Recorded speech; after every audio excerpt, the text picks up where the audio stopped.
গত কয়েকদিন আগেই আমাদের লাম্বাসিয়া ক্যাম্প এবং মধুছড়া এবং কালামছড়াতে সোলার স্ট্রিট ল্যাম্প এবং যে ওয়াটার ট্রিটমেন্ট প্ল্যান করা হয়েছে, যার মাধ্যমে আমাদের পুলিশ সদস্যরা বিশুদ্ধ পানির সুবিধাটা পাচ্ছে। এই পাহাড়ি অঞ্চলে বিশুদ্ধ পানির খুবই অভাব।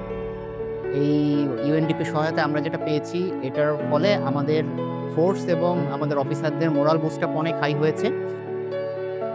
এছাড়া আমাদের সিকিউরিটি পারপাস যে সোলার স্ট্রিট প্যানেলগুলো করা হয়েছে, এই সোলার স্ট্রিট প্যানেলের মাধ্যমে আমাদের এলাকায় ক্যাম্প এরিয়াতে যথেষ্ট আলোর ব্যবস্থা হয়েছে। আমরা ইউএনডিপির পক্ষ থেকে কন্টিনিউয়াস সাপোর্টের পার্ট হিসেবে 54টা সোলার প্যানেল পেয়েছি এবং 2টি ওয়াটার ট্রিটমেন্ট প্লান্ট পেয়েছি।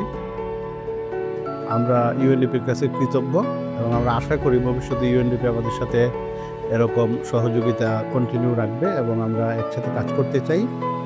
এফডিএমএন ইস্যুতে সবাই মিলে কাজ করলে আমরা আশা করি সুবিধা পাব এবং আমাদের ট্রেনিং এবং আদার ইকুইপমেন্ট জাতীয় যত রকম সহযোগিতা ইউএনডিপির পক্ষ থেকে করা যায়, আমরা আহ্বান করব যাতে ইউএনডিপি আমাদের সেরকম সহযোগিতা কন্টিনিউ রাখে তাদের সামর্থ্য অনুযায়ী।